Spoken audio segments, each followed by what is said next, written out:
Турмуш куруу бул биздин жашообуздагы эң чоң кадам. Ошол жолду жаныңыздагы жолдошуңуз менен чогуу басып өтөсүз. Бул жол биздин оюбузга келбегенде алтын күндөр менен коштолот. Эң негизгиси кандай кыйынчылыктар болсо дагы үй бүлөнү бекем кармап калуу түгөйлөрдүн эң негизги милдети болуп саналат. Бүгүнкү эгиз жүрөк түрмөгүбүздүн каармандары да эл оозунда бактылуу үй бүлө деген статуска ээ болгон Бөтөнөевтердин үй бүлөсү.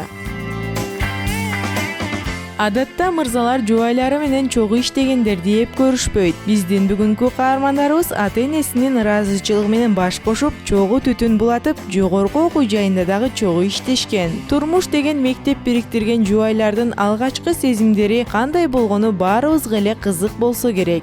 Алгачкы таанышуу Бишкек шаарында болгон. Мен Айштамдын кызы болгон үчүн биз сценарийда ушундай болгон экен да. Биз атам экөөбүз Бишкекке барганбыз. Атам мугалим болгон үчүн мугалимдердин республикалык жанагы авыз кеңешмесине барган. Мен аспирант болуп, академия наука баргам. Туугандарыбыздын эле үйү көп болчу, бирок эмнегедир досумдун үйүнө барабыз деди да атам. Анан биз Айштамдын үйүнө бардык. Барганда 3 кызы бар болчу. Кичинесинде Бишкекке кетишкен, мен деле көргөн эмес болчумун. Кичине кыйла убакыт өткөн. 3 кызы тең үйүндө экен. Ошонун эң чоң кызы мындай айтканда экөөбүздүн жылдызыбыз туура келишип, үйгө кирсем айтып калышты. Айштам баласы, аялы менен үчөө келди деп. Мен кирип, смена экен деп ойлоп эшикти ачып учурашып, анан кеттим, ошондо күлүп карап калдым. Кухнядан эле кирип алып, нанды бурдук жеп атсам чыгып калды. Мындай ошондой бир мындай уялып кеттим да. Анан ошол күнү акемдин үйүнө кетип калдым экен. Танышкандан кийин 10 күн 20 күнгө жетпей эле поженились. Мен сени алып кетем десе, деп ойлоп койдум. Сам куда болот деп жөнөттү. Жучу жөнөттү анан куда. Үйлөнүп калдык.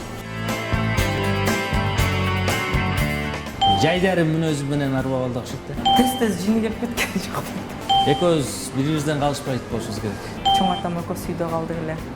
Анан өмүрүм камыр кылып көргөн эмесмин. Кайынсиңдим болчу да, анан кайынсиңдим өргөн жок. Чоң табакка кам ун салдым. Салып туруп анан кичинекей чайный ложкамен туз салып койдум. Ачыбайт кечкенен ачыбайт. Нан бышыш керек. Алып туруп жаап койдум. Кычкылынан болуп калды. Чоң атама берип, чоң ата нан кандай болуптур деп сурасам, жакшы болуптур деп жылдыр койду.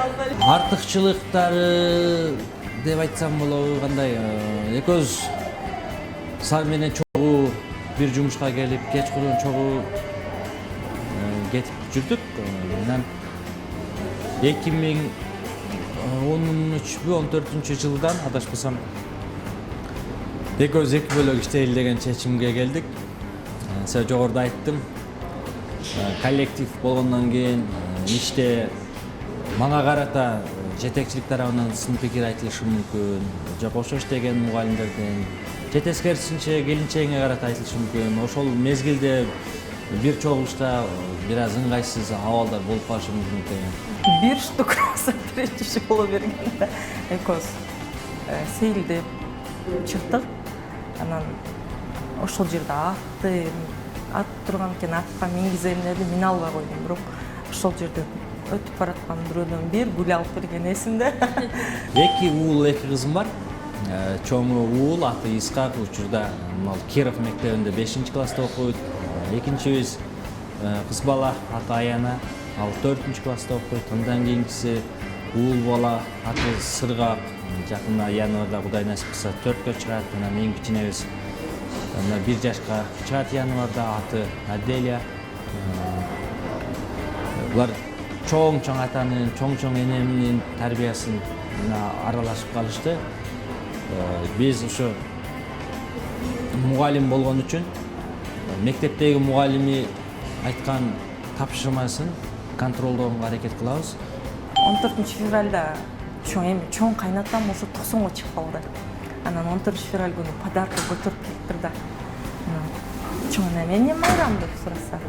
Дин Валентина сүйүшкөндөр деп биринчи жолу чоң кылып подарка көтөрүп келген гүл менен анан сиздин да сүйүткөн күнүңүз менен деп бактылык берген эсимде. Мен көпчүлүк мезгилде мен биринчи таштайм деп коркпой айта алам. Көбүрөөк окшош жагыбыз шайыр мүнөздүүбүз болуш керек. Окшош жагыбыз ошентип ойлойм. 2018-жылы биргеликте китеп чыгардык. Аялым да ошол чыгыш өлкөлөрү боюнча адис болгон үчүн, мен да тарыхчы болгон үчүн белгилүү чыгыштануучулар жана африканисттер деген атайын словарь справочникти чыгарды. Андан мурда мисалы чет өлкөлөргө чогуу чыкканга аракет кылдык. Негизи бири-бирин угуп, бири-бирин түшүнгөндүктө бактылуу үй бүлө келип чыгат дейм.